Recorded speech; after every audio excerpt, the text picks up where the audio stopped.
Hey there, Rational Security listeners. Scott R. Anderson here with another quick update. Due to a small holiday miracle, we are pushing back the recording of our end of year episode. That means you have a few extra days to get in your listener submitted topics and object lessons for us to discuss. So send them in to rationalsecurity@lawfaremedia.org, but no later than December 23rd to get them in for our end of year episode. Okay, folks, thanks so much. Enjoy this week's episode. We are recording, at least several of us, from our childhood bedrooms and one of us from our child's bedroom for some reason in Natalie's case. Let's give a quick tour of the main features here. Eugenia, what is the big feature that jumps out to you of your bedroom? What is it you want to share with our listeners? So this room has been decorated with childhood pictures of me and my sister, and it's just very awkward. Like, all of the pictures are very awkward. So I'm just surrounded by the ghost of past me. And apparently my parents thought this was cute. This was nice. I am traumatized by the memories. I did not remember myself looking that awkward, but it was bad. The haircuts, God. I really want to see this now, because you revealed yourself to be such a video game nerd. I really feel like I didn't get a full sense of Eugenia, like high school Eugenia, that I would have liked to see. Nope. Quinta, what is the biggest feature from your room you want to share? I think this is what listeners are really curious about. What was high school Quinta's decorating? Yeah, instinct? So this is my childhood bedroom. I think, again, podcasting, as Alan likes to say, not a visual medium. So what you cannot see, listeners, is the giant chart from XKCD over my shoulder that uses the DW Nominate political science score to track the political affiliation of members of both houses of Congress over time from the founding through, I want to say, like 2008, maybe. But it looks really cool. It looks kind of like arteries. It's very like artsy. It looks very punk rock for such a nerdy poster. Punk rock. Wow, I would not have gone there, but okay. Yeah, it's got a little bit of a like, jagged sort of vibe. You look at it from a distance, as I sing now. It looks a little rugged. Yeah. What's fun about it is that you can see exactly where the Civil War happens, because suddenly there's just a big bite out of one of the sides. That's the definition of cool, right? Exactly. I think given our recent white elephant experience at Lawfare HQ, we can safely say that we are all nerds together, because I think that the most stolen gift was Eugenia's, actually, because it was a mug that had all of the Supreme Court decision, not all obviously, but a lot of Supreme Court decisions where the losing party would disappear when the mug was full of liquid. And that's just awesome. And I had that mug already. It's a good mug.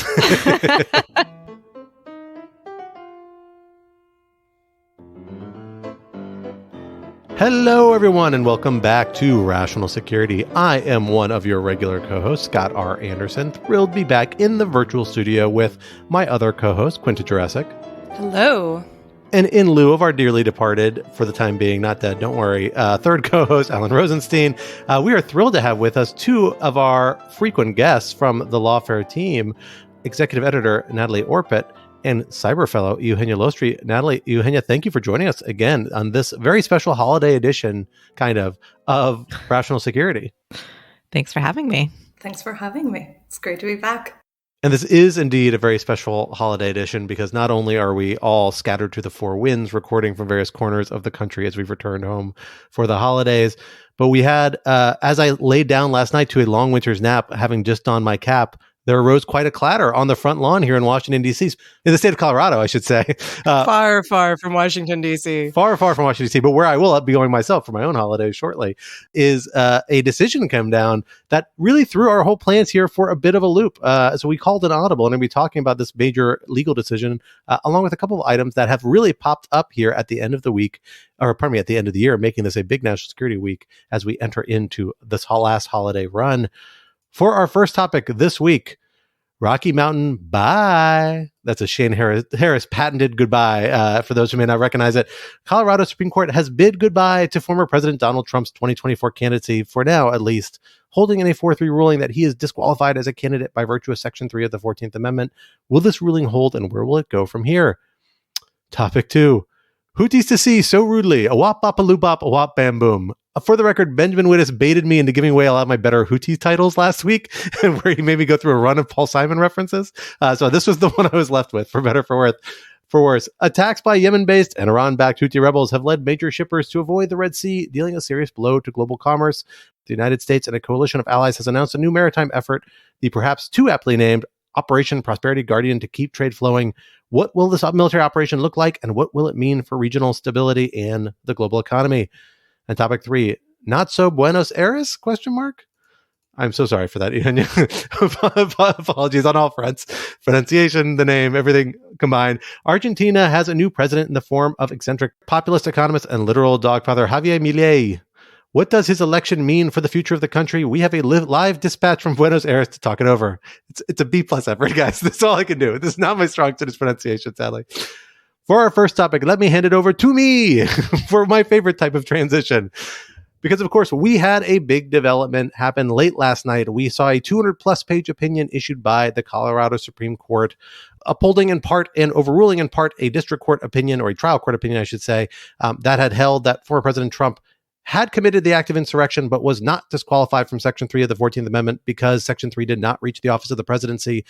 A 4-justice majority on the Colorado Supreme Court reached the opposite conclusion on the latter point and determined, in fact, that Section 3 does reach the presidency, and by virtue of the district court's conclusion that the president had committed insurrection, that former President Trump was now disqualified from the Colorado presidential race in 2024, from the Colorado primary. That is scheduled to happen in March, and for the deadline for the printing of ballots of which is in January.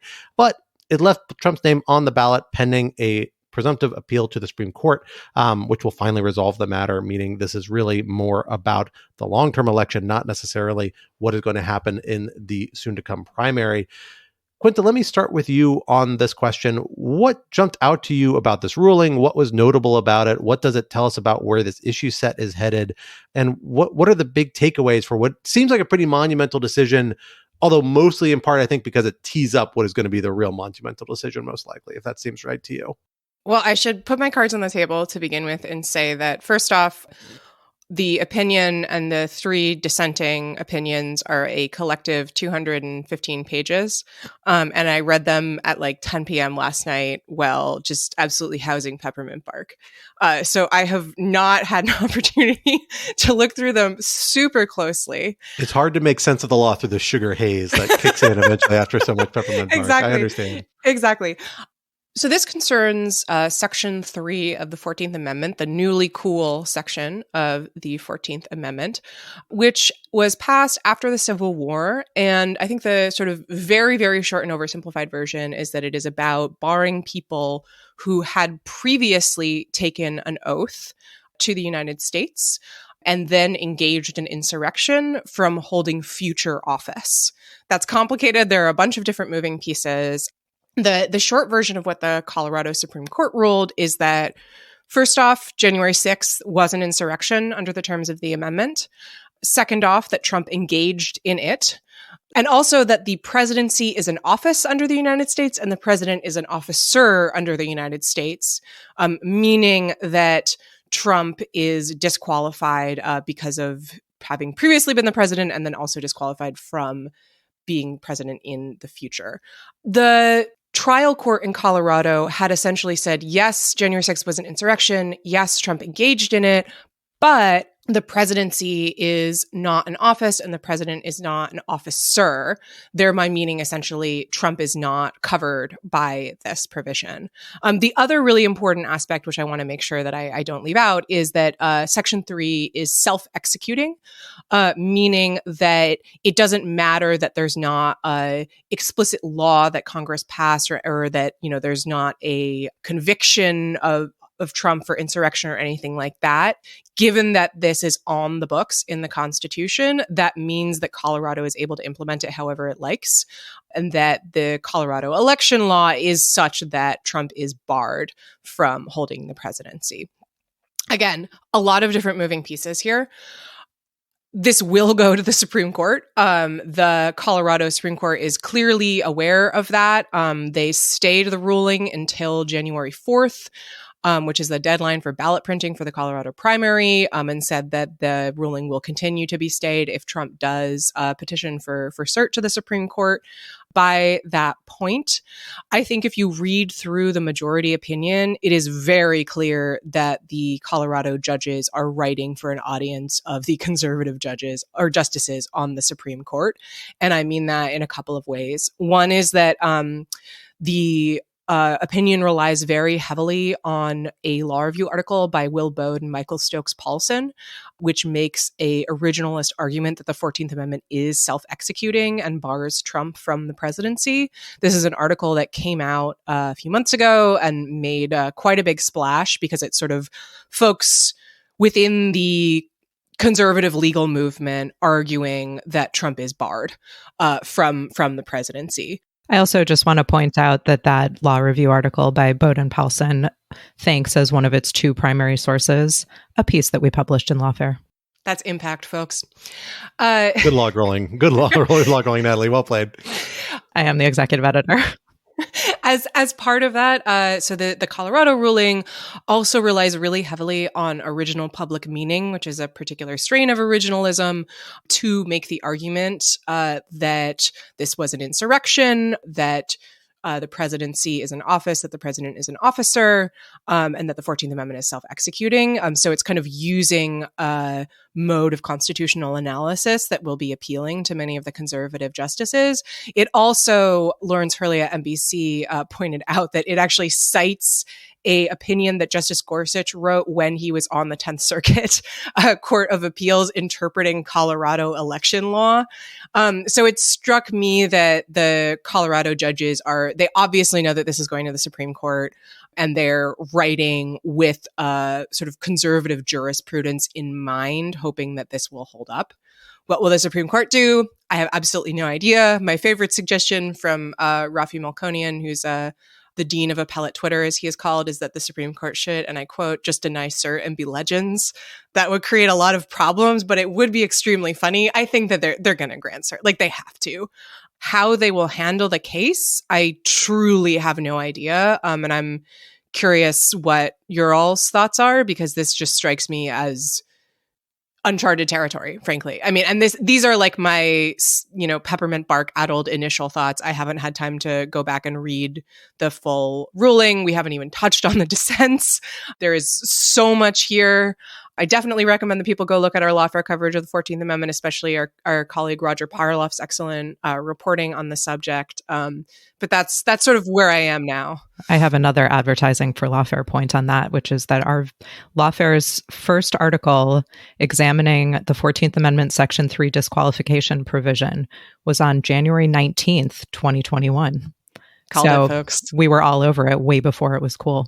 This was actually the topic I distracted myself with while I was waiting for my son to be born, between his due date and when my wife was actually induced. I remember because I have a quarter written lawfare post about it that I never got back to because I then had a child to raise. So sadly, it's been on our minds for a while, to say the least. God damn it, Reese. January 7th, 2021. I know, Reese, what were you doing, man? Help me out here. But please, let's go on. This podcast is devolving into who can be the nerdiest among us. That's correct. Yeah, I mean, Quinta, I agree. I think that this raises a lot of interesting questions, especially as it pertains to how the Supreme Court is going to deal with it. But, the Colorado Supreme Court, in the majority opinion, sort of touches on this in a way, which is to say that in a footnote, I noticed they compared their ruling to the ruling out of Michigan, which came out the opposite way.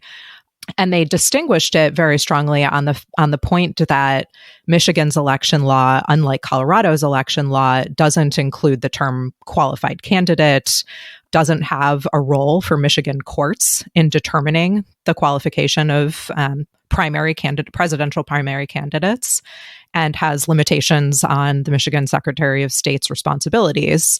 So, one thing that I think is going to be missing quite a lot from the broader commentary on this decision, as people immediately jump to, what does this mean for other states? What does this mean for the country writ large? Is the fact that I think at least half of the majority opinion is on the threshold questions of whether the Colorado Supreme Court can even consider what the meaning of the disqualification provision is in Section 3. So I think that's a really important point to make, in the sense that both it limits what other states will do, because they have to look at their own laws and their own vehicles through which the courts can or can't, depending on how they rule, even consider interpreting Section 3 and its meaning, because there isn't a cause of action under Section 3 of the 14th Amendment in and of itself. There has to be some other mechanism for getting the question of disqualification before a court. And that's going to be much more challenging in other jurisdictions. But it also leads to, there is a narrowing of what the Supreme Court will be able to do on this, because it's going to have to decide whether it can jump the vast variety of state laws and state court jurisdictions to consider these sorts of things and come up with a type of ruling that will apply nationwide, which of course it is able to do by simply interpreting the question of what Section 3 means as applied to Trump. But it will be an interesting discussion, especially as we are waiting for the Supreme Court to decide whether to grant cert. I agree with Quinta. I think there's no way that they don't. And there is a lot of discussion about what this means for other states. I mean, my takeaway would be they're all going to be aware that Colorado came out this way. Maybe they'll also reference the decision in their own decisions, as this one did with Michigan. But in terms of the law, there's a lot of variety, and this doesn't necessarily mean much at all about how other state courts will come out. Well, so I'm curious about that. And I would actually flip the emphasis a little bit. I mean, I think presumptively, if the Supreme Court rules on this and reaches the Section 3 of the 14th Amendment issue, it resolves that for the whole country. I can't see a holding on the Section 3 of the 14th Amendment that would be contingent on future application of state law. Federal law, maybe. What they could do is, if they choose to dodge the issue, right? And this is something that we saw that Ned Foley, a friend of ours, who's wrote about this for the Washington Post several months ago, came on the Lawfare podcast to talk about it, expressed concern about. I mean, he said basically there is still this live idea that is a species of, but maybe not even the most radical version of the independent state legislature doctrine or theory, that basically says that, there's supposed to be a limitation to how much state Supreme Courts can overrule the election laws enacted by state legislatures. And if the state court pushes too far, the federal Supreme Court can come in and supersede them on a state law matter that would normally the state court would be the highest authority on.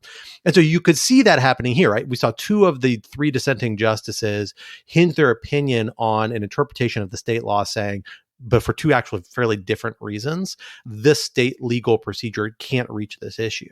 So if the Supreme Court comes back and says, hey, Colorado Supreme Court, you have overstepped your bounds, much as we reached kind of in Bush v. Gore, or a plurality hinted they would have reached in Bush v. Gore.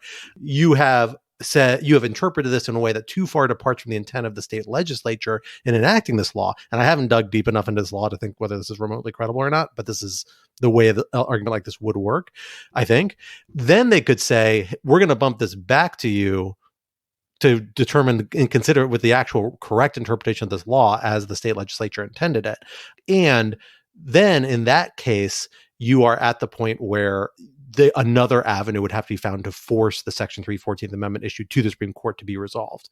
But if the Supreme Court is presented with that issue squarely and doesn't think it can dodge it that way, and I think that's the only way it can dodge it, I don't think there's a colorable standing issue here. I don't think there's a lot of the typical outs, political question doctrine, none of that really seems applicable here.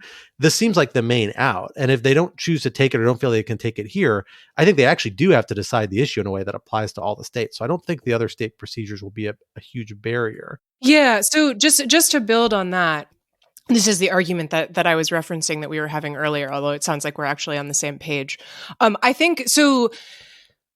Right. You can imagine a kind of total chaos outcome where the court decides not to weigh in on the 14th Amendment grounds, and then through whatever mechanism, either in the Colorado case or they kick it back to the states, you end up with states making their own rulings on the grounds of state law. And then through independent state legislature challenges, those challenges are litigated up to the federal courts and the Supreme Court, which then has to weigh in on a matter of state law. I think that's the maximum chaos outcome. I don't actually think that that's that likely, just because the Supreme Court in Moore v. Harper really foreclosed some of the more extreme independent state legislature theory variations and did say, you know, okay, state courts, like, don't get too far out over your skis and deviating from what the legislature seems to have set out or what state constitutions set out. And I think that kind of indicates that the Supreme Court isn't like super eager to jump in on those matters. They will if they feel like they need to, but I don't know how appealing it looks as kind of an escape route. That said, I mean, if you're John Roberts, like, do you really want to be the one left holding this hot potato? Like, on the one hand, that is your job, but on the other hand, it seems to be very appealing to just like fling it back. I don't know at who or how. It also, I mean, the thing that's so strange about this is that, I don't know, I think there's a reasonable argument that the Colorado Supreme Court is right here on 14th Amendment grounds. And yet on the, more than reasonable. I think they are right. But it's, politically speaking, it's so hard to imagine the justices getting together and saying, like, yeah, let's disqualify this guy from the ballot. Even setting aside the fact that this is a court that has been systematically friendlier to Republican than Democratic candidates and policies. And I think it's reasonable to be open about that at this stage. Just the optics of the court doing that, especially at a time when we know that the justices are really leery about their political legitimacy, seems hard. So I feel like I would bet that, like, Roberts is going to try to find some way to be cute about this. I don't know how he will do it. The avenues for cuteness seem to be rapidly narrowing. I'm having a little bit of a flashback to when Roberts was forced to sit there and oversee the impeachment trial in 2019, 2020, and just looked like he would have rather been anywhere else on planet Earth. But them's the breaks, man. Yeah, I agree. I mean, there is one other out here that this clearly tees up, and that's the third dissent. And it's kind of a family of outs. The third dissent grabs one thread of. We've seen the others in other Section 3 litigation, and that's the kick it to Congress out.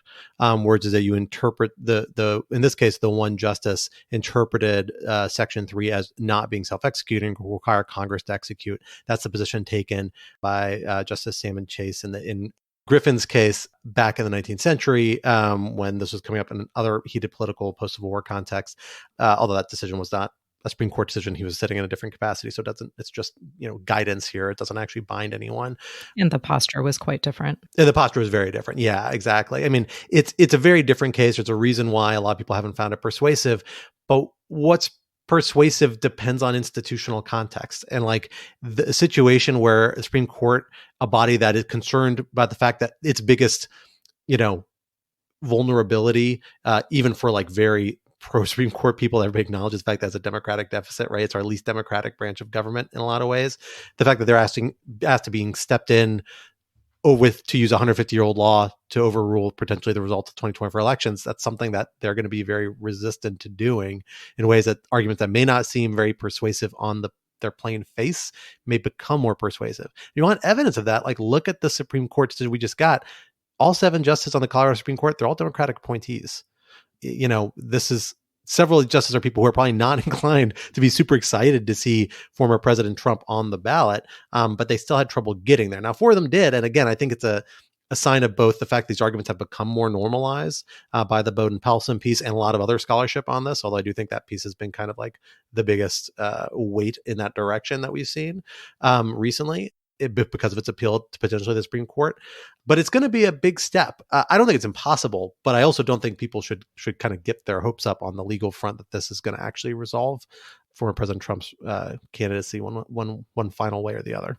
Yeah, and I think it's worth emphasizing that as I mentioned before, the first half of the opinion is on matters of Colorado state law, and the dissents also are on matters of Colorado state law.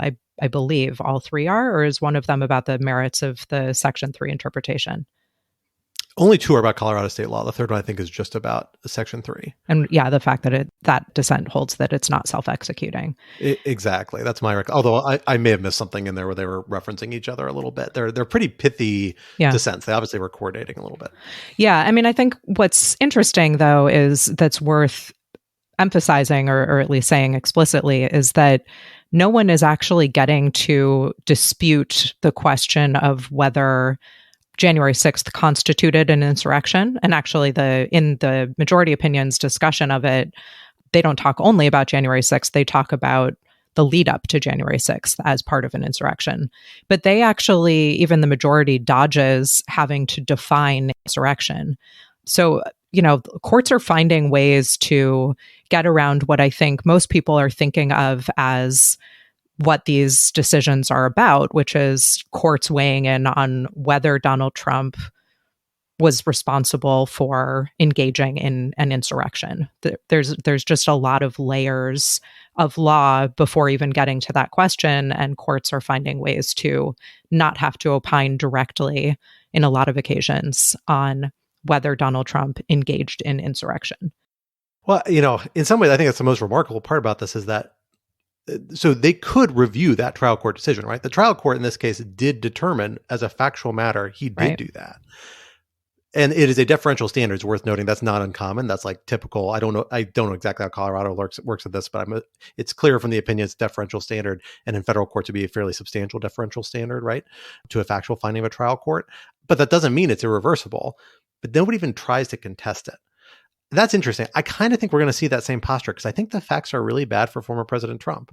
Like one avenue you could see early on that just doesn't seem to get much grab so far is the fact that we're going to parse insurrection really narrowly or parse what this offense means so narrowly. I don't know whether that's because the academic arguments that have painted it broadly. And in some cases, I think problematically broadly, like I've expressed on this podcast, my reservation that the interpretations people have reached of Section 3 reaches a lot of conduct that we otherwise would consider constitutionally protected speech, but so be it. Perhaps if it does, the fact that's really broad doesn't seem to be, people aren't pushing back on that so far. And that might be another avenue, and maybe the Supreme Court will take that up, but none of the justices here bet, and they haven't really teed up that argument, interestingly. And then you have to wonder, well, if they do take that up, do they then kick it back to the lower courts on the proper understanding of what the scope of insurrection is for new factual finding, but then the legal matter gets dragged out another several months while they go hold another set of hearings? It gets very messy if that's how you try and slice this thing. And I do have the sense that if the Supreme Court does take this up, they are going to try and resolve it with some finality because they seem to, I would think they'd get that, with the exception maybe of being kicking it back on the ISLT idea or some other idea on a state law basis and just avoiding the issue in hopes that no other Supreme Court actually takes the bait and raises it back to them again. But that only works once. I think once they get a second time, then they got to kind of resolve it because it'll be a sign that future state Supreme Courts are willing to do this. I think what's important to keep in mind is just how this adds one more complication for heading into 2024, which is already an election that is, I don't want to be a doomer, but there's a lot to be concerned about in terms of the fact that one of the candidates is running on an explicitly authoritarian and I would argue increasingly fascistic platform, that there have been lots of concerning attacks on election workers and people trying to keep elections running properly from the Trump camp and from Trump supporters. And this is something that Eugenia and I have been working on a piece about. The federal government has increasingly pulled back from coordination with social media platforms in working to counter influence operations, including foreign influence operations. Meta said in November that they haven't had any communication from the federal government, so from the FBI or DHS, on these issues since July, which is really not what you want to hear in the run-up to a presidential election. There are complicated reasons for that, but I think that's important to keep in mind. And this just adds one more layer of complication and one more layer of confusion. And for me, at least what I've been thinking about in terms of all of these elements of chaos is that, as with 2020, my concern is not that, Trump or someone will be able to use this to actually affect the outcome, but more that the more chaos and the more confusion there is, the more that opens the door for people to be whipped up into a frenzy over, potential fears of an election being stolen again. And that we've seen social media companies increasingly pulling back from exactly the kind of efforts and government coordination that you would want to see to be able to counter some of those fears with accurate information. And now also we're going to have more and more litigation about whether or not Trump can be on the ballot at all and what that means and yada, yada, back and forth. So strap in is the takeaway here. Well, and a lot of those concerns are exactly why the Supreme Court's not going to want to stick its nose into a situation, even if, although maybe in the end it can't avoid it. And it is very tricky. But, I'm also going to say this. I think I've done a criticism on this podcast, but I'll throw it out there before. Like, this is a big moment of vulnerability for Donald Trump, right? This is like one of those big moments to say, is this a thing that will either hurt him in the Republican primary that's about to kick off or in the general election? Because when you have a state Supreme Court potentially knocking off the ballot, if people really are concerned about electability or concerned about other issues or concerned about the underlying allegations that now have some, high level judicial backing that's going to get a lot of national play, like that could be a big issue. And I do wonder if this is a moment where we begin to see some of his rivals. I mean, I think we're definitely going to see those Democrats, but even in the Republican Party, Nikki Haley in particular being the one who seems to be kind of have the most runway and have carved out this route, begin to try and use this a little bit as a cudgel against them. I'm sorry, are you being paid by her campaign? What is this Nikki Haley boosterism? I think there is. Stop trying to make fetch happen. I think there is an avenue by which, if there's ever a place, like insofar as not anyone running against Donald Trump is not necessarily futile, you're hinging on like moments of weakness like this collapsing in an unpredictable ways because it's such an unpredictable scenario, an unforeseen scenario. And like, this is one of those big moments. So if they can't capitalize on this in a few months, like that's a huge chip down on the idea that anybody, I think other than Donald Trump being the nominee is going to happen in 2024. But this is one of those critical moments, which coming into Iowa and New Hampshire, a big sign of weakness, a big concern there. Markets where a small amount of money can push an idea to key voters in an early primary, like smaller issues have had bigger impacts in those early races. And it throws a real curveball, I think, at the Republican primary potentially. Not necessarily, not with certainty, but nobody's ever seen anything like this before. And this is the sort of curveball that, like, if Nikki Haley has any chance of winning, like, this is the thing she has to capitalize on by sinking on him. So I don't know. We'll have to wait and see. Nobody else is holding their breath, I don't think, but I am just to see what happens. Not necessarily out of excitement, but just out of curiosity at this point. So now we're going to talk about the Red Sea. Recently, I think as of a couple of days ago, BP became the latest of a series of companies, particularly shipping companies, but also other commercial entities that announced that they were going to pause transit through the Suez Canal due to Houthi attacks. There have been more than 100 attacks in the last month alone, and 44 countries have had some connection to the vessels that have been attacked.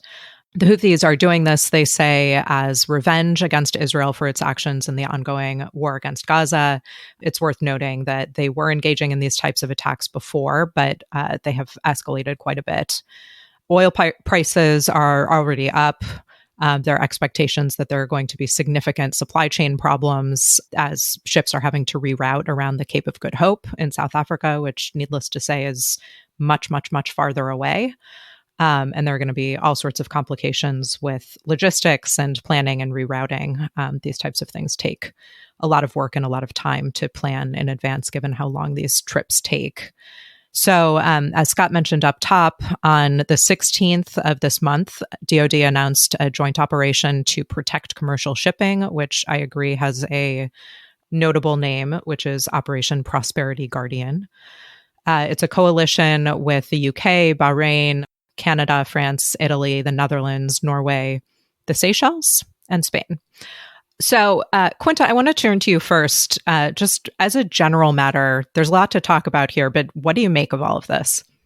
Well, I'll start off by saying that there's something so delightfully mid-century about a political crisis involving Israel and the Suez Canal. It's just a real blast from the past. In all seriousness, I mean, what this initially makes me think of is a conversation that we had on Rational Security the other week with Ben, where we had talked about these Houthi attacks, not on commercial shipping, but on U.S. vessels, and had debated to what extent that had kind of made it into the American collective consciousness as part of the war in Gaza, as a component of the issue. And at the time, I had said, I felt like it just really hadn't registered. American media were much more focused on what was actually happening in Gaza. And now I feel like this is kind of broken through, maybe because, it's the economy, stupid. Everybody cares about oil prices. But it felt like to me, just kind of watching how different news outlets covered it, watching where it, ends up on the front page, right? Like this is the top story in the New York Times, or it was yesterday, that it's kind of the Houthis have managed to raise the profile of what they're doing, which I don't know, perhaps was the entire goal in the first place. I mean, Scott, I'm curious how you are thinking about this and whether you see it as kind of an escalation of Houthi tactics in response to the war in Gaza. I mean, what do you make of it? Yeah, I mean, it's definitely an escalation, but I think of really, Iranian tactics. The Houthis are a group of very close ties to Iran, as are a lot of other regional proxies. We've seen Iranians do very similar things like this around the Persian Gulf. So, the most recent incident is in the summer of 2019. We saw a spate of attacks against international shipping in the Persian Gulf, separate body of water, on the other side of the Arabian Peninsula, that ranged everything from drone attacks to, covert mines being placed on the side of boats, things like that. And that itself was kind of a repeat of a lot of tactics that happened during the Iran-Iraq war, were the subject of international legal dispute and political dispute for a long period, hanging out from that for that war, and has been kind of a little bit of a recurring theme. It's part of the broader tactic that Iran pursues to put pressure on the United States, on other countries, on the international community over issues over which it takes umbrage. And usually that entails different types of security threats, or in this case, threats to international commerce. What makes this new is that it is the Red Sea, which means it's a conduit for a much broader range of international trade than the Persian Gulf. Both are pretty important internationally, but this is a major conduit for all sorts of trade to and from between Europe and the United States and the rest of the world. Otherwise, you have to go around the Cape of Good Hope, meaning all the way around Africa. So it's a much longer path that some shipping companies are now pursuing because of this conflict. And it's notable because part of the reason I suspect this hasn't been an avenue that has been pursued as seriously, although Houthis have done occasionally things like this in the past, is because it is really directly in conflict with an international maritime security operation that's been operating in this area for the last 20 years. This is the body that this new operation is going to be operating under. That is a coalition of something like 39, 40, something like that, states that have been coordinating maritime efforts and maritime security efforts in a number of corners in the world, including this one, primarily in response to piracy, which was a big concern for the first 10 years of the 21st century until it got substantially under control, including in this area, including then it was pirates from Somalia people were worried about. Now it is Houthi actions from the other side. The complicating factor here is that the Houthis are a different type of military actor. They have better military capabilities, certainly than Somali pirates that were, primarily people working with small arms and skiffs and just capitalize on the fact like most major shipping containers don't really have meaningful security and are only run by a dozen people. So they're not that hard to take control of. That is not what the Houthis are doing. They're launching rockets. There were videos the Houthi media network released of them using, combat helicopters to land on the decks of ships and deploying well-trained commandos. So it's just a different sort of more complex operation, much higher threat level, some of which is being based in mainland Yemen, which triggers another question because there's kind of international law. There's pretty accepted right to act against pirates and piracy. They're like kind of the original bête noirs of international law. There are always a very idiosyncratic, unique category of enemy that everybody could do anything against because everyone hated piracy in the 18th and 17th century when these things were being hashed out. But this isn't just piracy, right? Like this has a much more element of state conduct, and Houthis kind of claim to be a government in Yemen, but very few people recognize them as such, but they have a lot of capabilities that are more like a state actor. So it's just super complicated where this fits in. I think everybody agrees it's a problem, but I think it reflects some of the slow build towards some sort of response. Right now, it seems like most of the response has been defensive, kind of shooting down missiles and rockets, deterring and scaring away efforts to approach these ships, things like that. But it might not stay there. I mean, you might get to the point where you see people hitting Houthi targets in Yemen. But that's something I think that hasn't happened so far, and in part because the Biden administration and others are loath to take actions that look like they're involving themselves in a land war in Yemen, a country where they've been very actively trying to wind down an ongoing conflict involving the Houthis as a major party. So all told, it's a very complex, complicated situation, but one that has a kind of a straightforward solution, which is you just have to man up security and start hitting the targets here. That doesn't, but in the end, it does seem like it's going to put some more pressure on Israel and whatnot to begin to wind up the conflict. But I don't know if it makes that big a difference of Israel compared to other states. Like I'm not sure that many states are going to be that inclined to give to respond to this in that sort of way by changing their policy on Gaza, because the tactic is so opaque and there's going to be such an instinctual response saying this is the sort of thing we've opposed for 20 years. We're going to push back against this on a lot of fronts pretty handily, separate and apart from our Gaza policy. So it creates some pressure, but I don't think it's, I hesitate to give it too much credit for changing policies. I think a lot of, frankly, just the characteristics of the Gaza conflict generally and genuine reservations about what's happening there is driving that shift in policy, not the Houthis' actions, and certainly not the Red Sea crisis. Yeah. And, as I mentioned before, the Houthis have been using this technique for a long time now, not to this degree.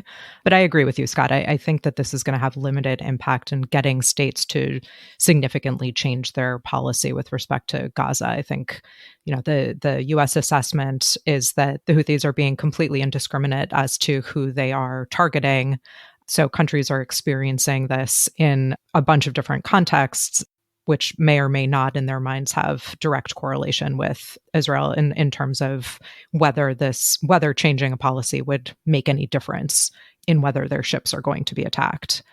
I'll also just say, though, I think, from what I've read, the economic consequences of this, even if it gets better quickly, are going to be pretty significant, because having this sort of disruption has cascading effects. So, the insurance rates for these containers are going to go up, which is going to affect stock prices. There are going to be supply chain delays that are going to change pricing for key goods, including the movement of food.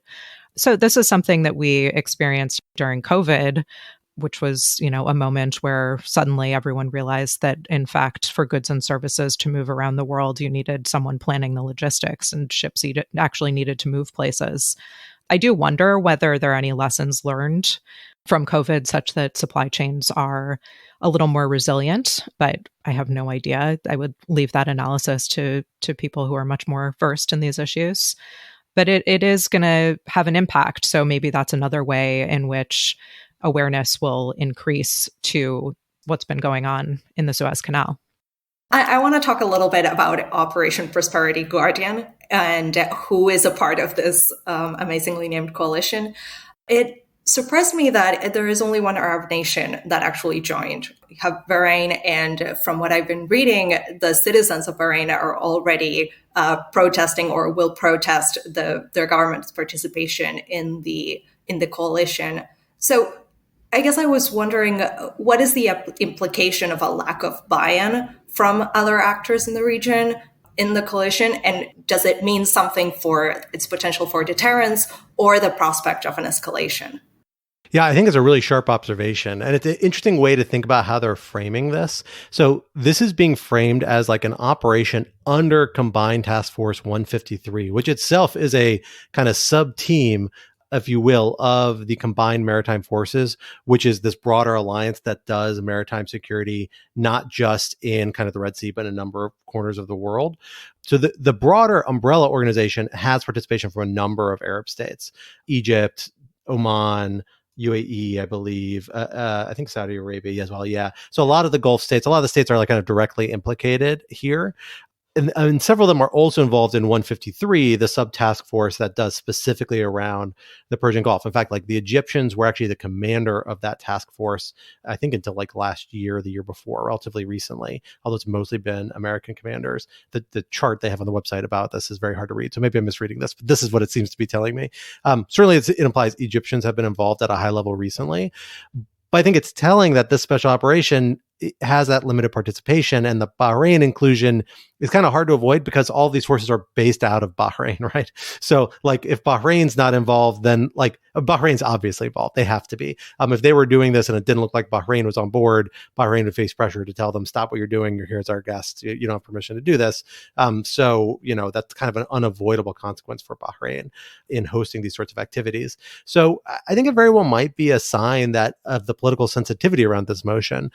Look, no one has more to lose in this than some of the states in the region, particularly Egypt. I mean, like if the Suez stops being a major conduit for global trade, Egypt's economy is going to tank, among other factors, among other regional actors, right?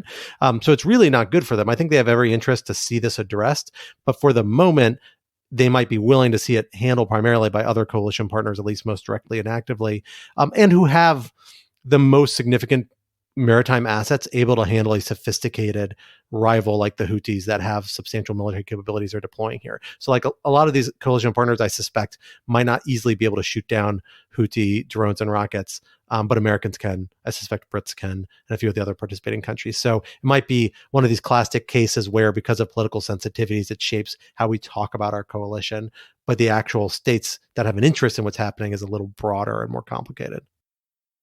Well, speaking of total economic chaos, Argentina. Eugenia, you are in beautiful Buenos Aires, where Javier Milei has just taken office. So for listeners who have not followed him, he is a self-described anarcho-capitalist. He has truly weird hair and a number of cloned dogs. And I highly recommend listening to Eugenia's excellent podcast. I've unfortunately forgotten the name of the guest, but it was an excellent overview of Milei and why there is more to him than the hair and the dogs. So we will take him seriously for this purpose. There are a lot of questions here. I think for my purposes, what I'm mainly curious for your thoughts on, just to kind of frame things, is how should we understand Milei? He has been covered, I think, in the English language press as kind of a Argentinian Trump. I think that is very tempting because, again, weird hair. He was sort of a mainstay on Argentinian television. He definitely has a lot of far-right political views. But I'm always hesitant about making those kinds of comparisons because so often they really elide genuine regional differences. And in this case, Milei's rise, as far as I understand it, is very much connected to what I will describe as Argentina's unique economic situation, by which I mean it makes literally no sense at all. And I tried to understand it while researching this segment, and it made my head hurt. So what do you think of the Trump-Milei comparison? Should we understand him as sort of another figure that's come to power as part of this sort of global rise in far-right populism, or is there something different going on? Right. So first off, thanks for the plug for the amazing conversation that I had with Ana Iparraguirre. And this is actually one of the things that we talked about in that podcast. So I'm going to try and do justice to what she was explaining to me. I think, of course, the comparison between Milei and Trump is tempting, especially when you're trying to explain to a foreign audience, what does this man stand for? And there's reasons for that, not just the, maybe the eccentricities, the showmanship, but the far rightiness of them both. And the hair. The hair is a big part of it. And the hair, yes. And, I think Milei has also capitalized on that. He has like fan art that he shared on Twitter or X that is him and Trump and Bolsonaro. And so clearly there's an attempt at recognizing similarities between him and these other, big manly men. But I do think that there are clear differences, and it has to do with the economic situation in Argentina.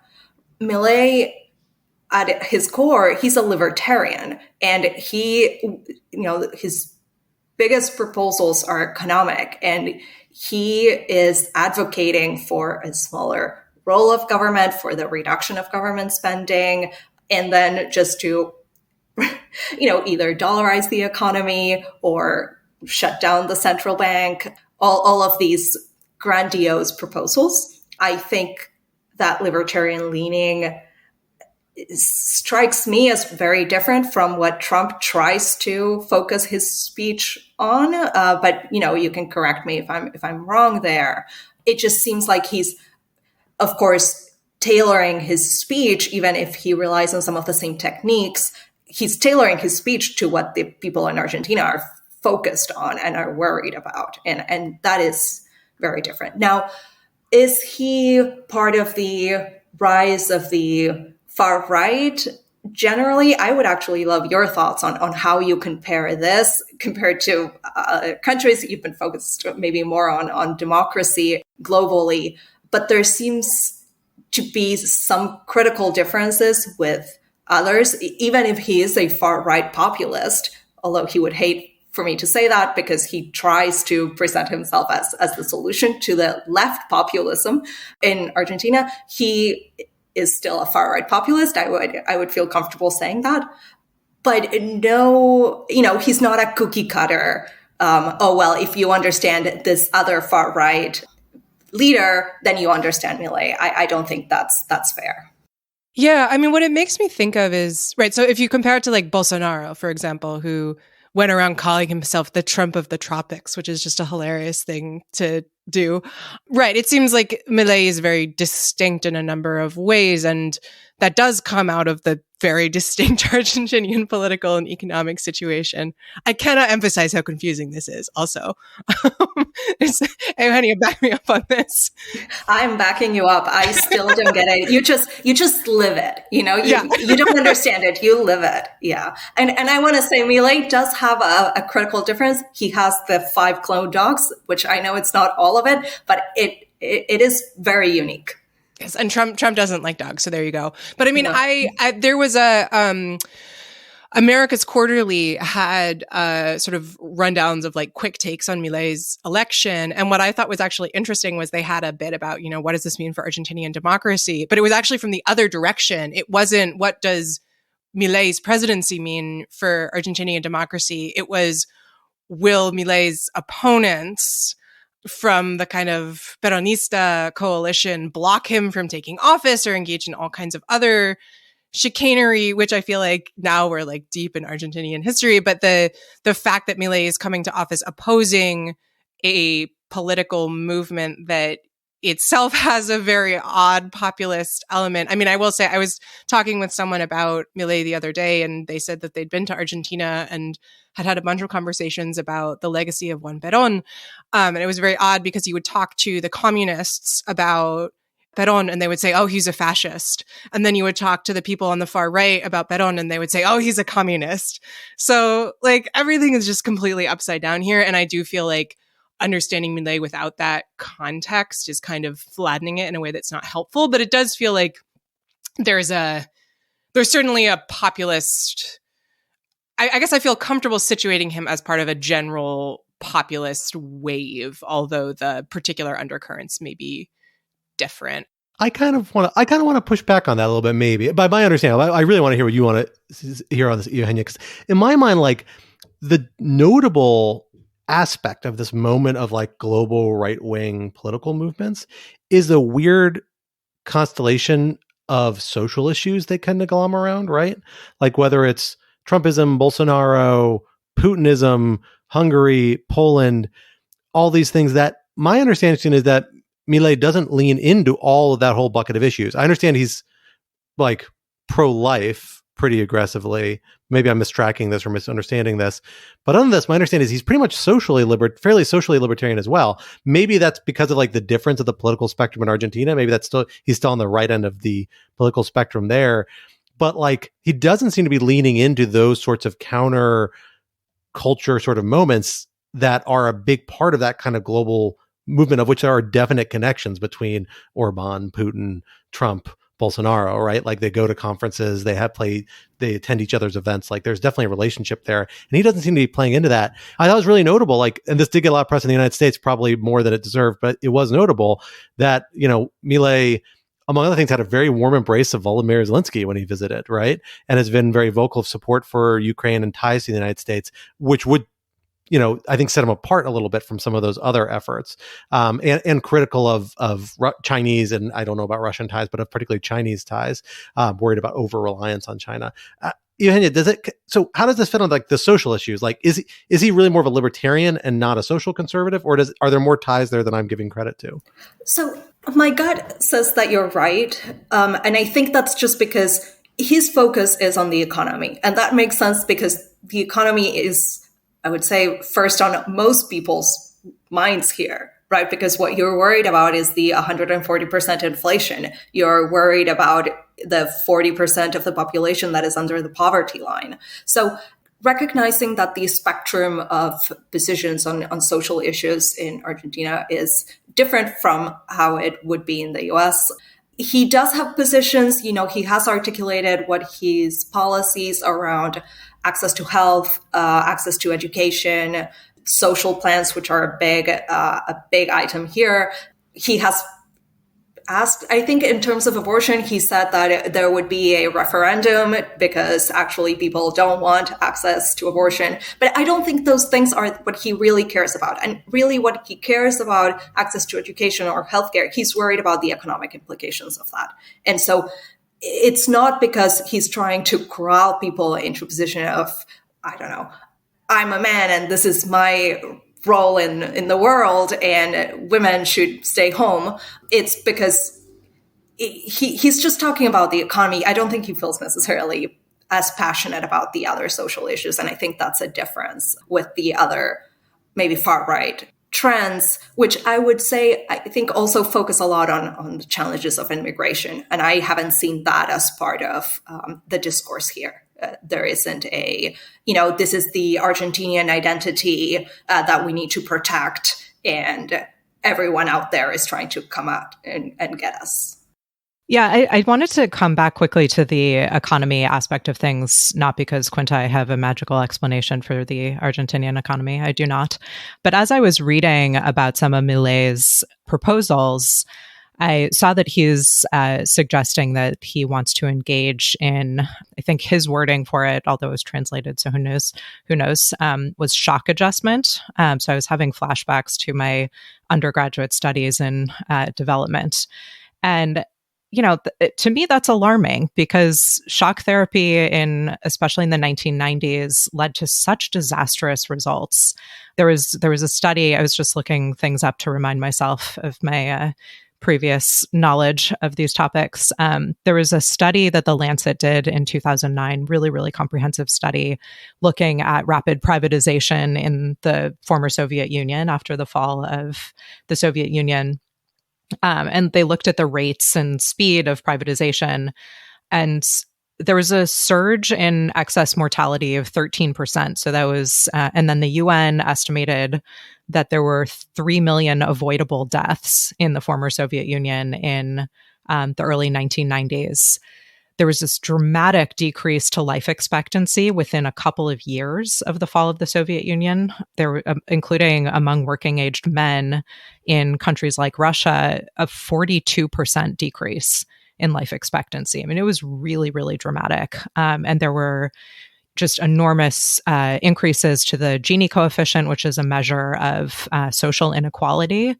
So, I'm interested in this to the extent that part of Milei's appeal, given that so many people as their primary concern is the economy, and that Milei is an economist by training, is that something that has been as much of a selling point as it seems? Is it on the Trump point, is it analogous to, for a lot of people who were not into Trump's populist message, the thing that was appealing about him was that he was a, quote, businessman and would be good for the U.S. economy? Is there some element of that to it? But Eugenia, I'm curious whether you think the fact that he is an economist and that he's proposing these things is something that is appealing to people who are focused so much on the economy. So I think the fact that he comes from an economic background is definitely part of the appeal. But it's more than that, the fact that he presented himself as an outsider to the political case, right? He drew a very clear differentiation, especially at the beginning of his campaign, between him and everyone else, right? Both what I think he called the people who were currently in government, and then the opposition, the well-mannered opposition, which would be the other major party, Juntos por el Cambio, which no longer exists, just disintegrated. So it's the fact that he was proposing a radical change, the fact that he was leaning on, we're going to make things completely different. We're not going to give you half measures. What you need is the shock. And to his credit, his first speech as president after he took office last weekend, he talked about that. He talked about how things are going to get worse. He said, here's how things are terrible right now. And people were cheering to that. If you listen to the way that Ana Iparraguirre was describing the speech and people celebrating that someone was saying things will get bad. And no one is under the impression that the solution is going to be magical or fast or easy. I was looking at a survey that says like 60% of the people who responded recognize that things are going to get worse and are willing to give Milei up to between 9 months and up to a year before they start kind of demanding to see positive change. So there is a willingness to, have some patience to see how this solution that is different from what has been tried before here will actually lead to. We'll see what the actual implementation is. And we'll see, I think one of the biggest questions in my mind is, it's easy to rationalize and to say, well, yes, of course we need big radical change. And of course it's going to get worse before it gets better. But once it starts affecting your pocket, once it starts to be harder to buy groceries or pay your rent at the end of the month, how long will people maintain that? Well, we'll give him a year. And when we're going to start seeing maybe more public outcry for his policies. So just before we close, because we've been talking about around it, but we haven't actually said what exactly he's proposing as we understand it so far. My understanding is there's kind of three big prongs that are at least talked about the most in kind of the international media. One is dramatic cuts on government spending to try and tamp down inflation, because government spending is seen as a vehicle for inflation, at least by many economists. Second is a rapid devaluation, which I think he may have already implemented, by like 50% of the peso, on the idea that this will create a deficit of the value between that and where it was trading in the global economy, and that by virtue of having a cheaper currency, Argentinian exports will increase and its foreign exchange reserves might increase over time. So basically give a competitive advantage to Argentinian exports for a period of time. That might help reverse the kind of broader economic trends. And then he talked about dollarization at some point. Sounds to me like he's backed away from that, at least anytime soon, for a variety of practical and political reasons, but talked about potentially repegging the Argentinian currency to the US dollar, which was the case for much of the 1990s, but ultimately proved problematic and kind of fell apart in the early 2000s. Does that sound right to you? Are there big parts of this we're missing? And what is the context around the willingness to entertain these sorts of proposals, and what may or may not ultimately find its way on the table? Before I go into what the actual proposals are, which is a big question, let me just remind you, he took office on December 10th, a Sunday, and I believe most of the time since then, it's been taken up by trying to conform his cabinet, his government. It's been, the problem with being an outsider is that you might not have a lot of people who are prepared to take office and know how the federal government works and what their offices will be, especially if you're reducing the ministries from 18 to 9. There's been a lot of reshuffling. There's been a lot of quasi-informal announcements of this person might be taken on, but then backtracking that. So a lot of the work last week has been on that. Like, what we don't necessarily know what the actual policies are going to be, because we don't fully know what the compromises might be with some of the new members who are coming into the fold and who might not be willing to fully endorse his radical proposals from the campaign.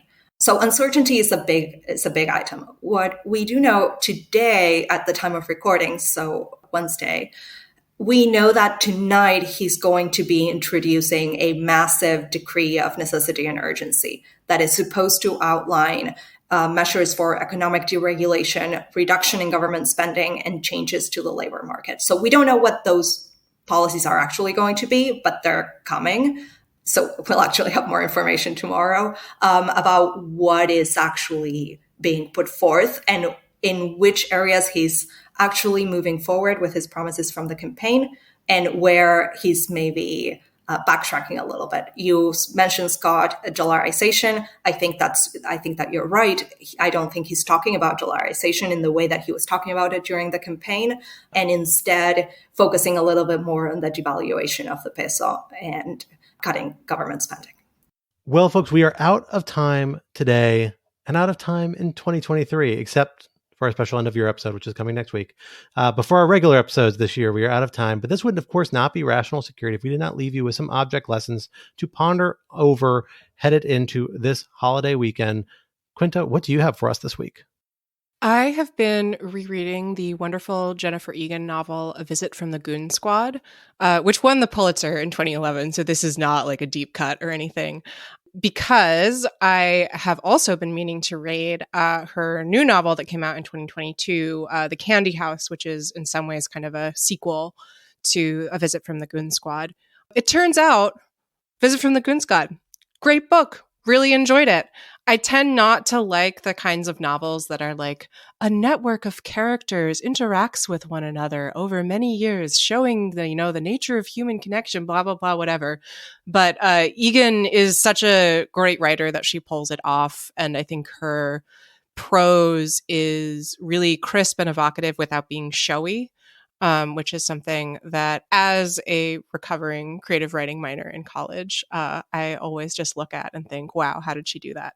So I've really been enjoying Visit from the Goon Squad. I'm about halfway through Candy House and I'm also enjoying it. I think its depiction of social media, I would describe, is not accurate in Candy House, but that's okay. It's still a good novel. So do read this novel that won the Pulitzer in 2011 and that you probably have heard about already. And also read the sequel, which was also well reviewed. Those are my deep cuts. Well, if we're not going to endorse things that are published 10 years ago, we are out of luck, really, on a lot of our object lessons here. So I don't think that's a prohibitive line for us here at Rational Security.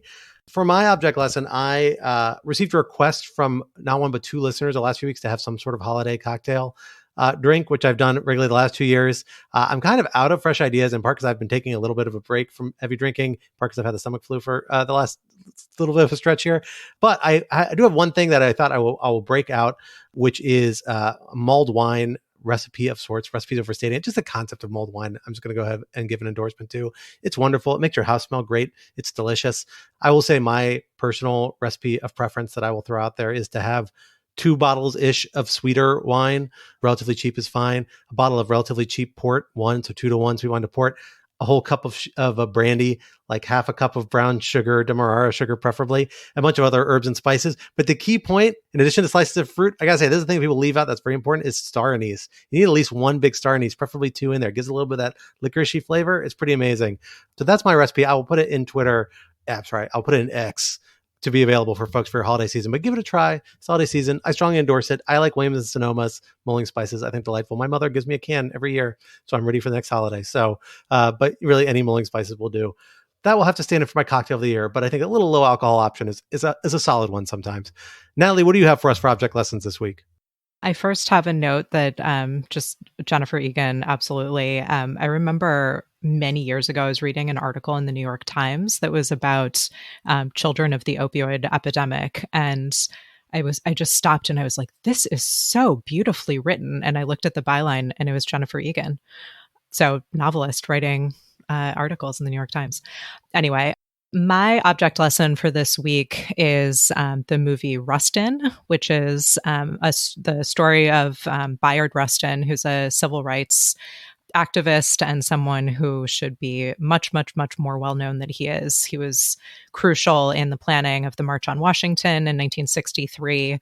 He was an activist long before that who was really influential in his day, but whose influence was tamped down on even then, in large part because he is gay, also because he had earlier in his life been a member of the Communist Party.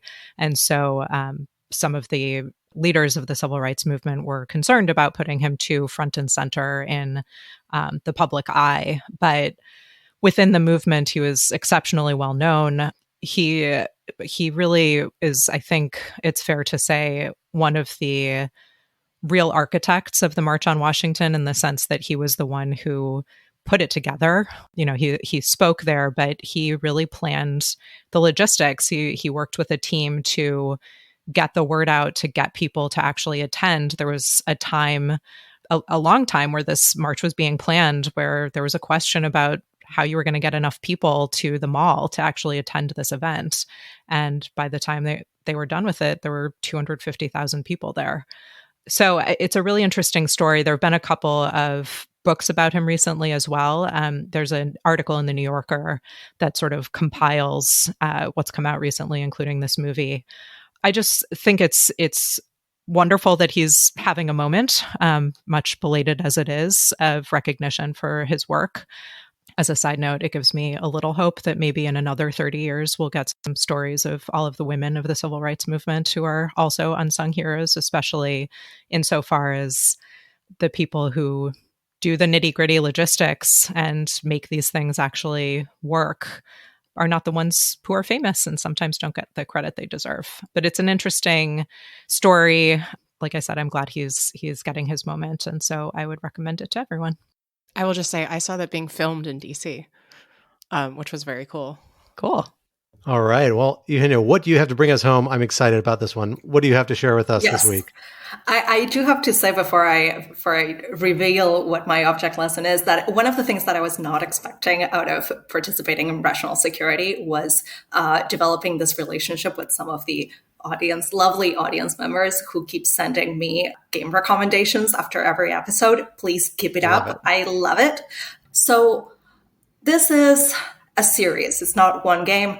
It's my absolute favorite game series. I think I've played each one of them at least 3 times. It's the Dragon Age series, starting with Dragon Age Origins, which is a 2009 game, and everything that comes after it. I am bringing them up not only because they're my all-time favorite, and that's always a good way to end the year, just by talking about your favorite things, but because there was another teaser for Dragon Age number 4 a few weeks ago, which was very brief, but restoked my energy for it. So here's hoping that 2024 will bring us Dragon Age 4. Dragon Age 4 in 2024. You heard it here, folks. We are all pulling for it. Only one thing can pull this cesspool of a year out of its inevitable tailspin. That is Dragon Age 4.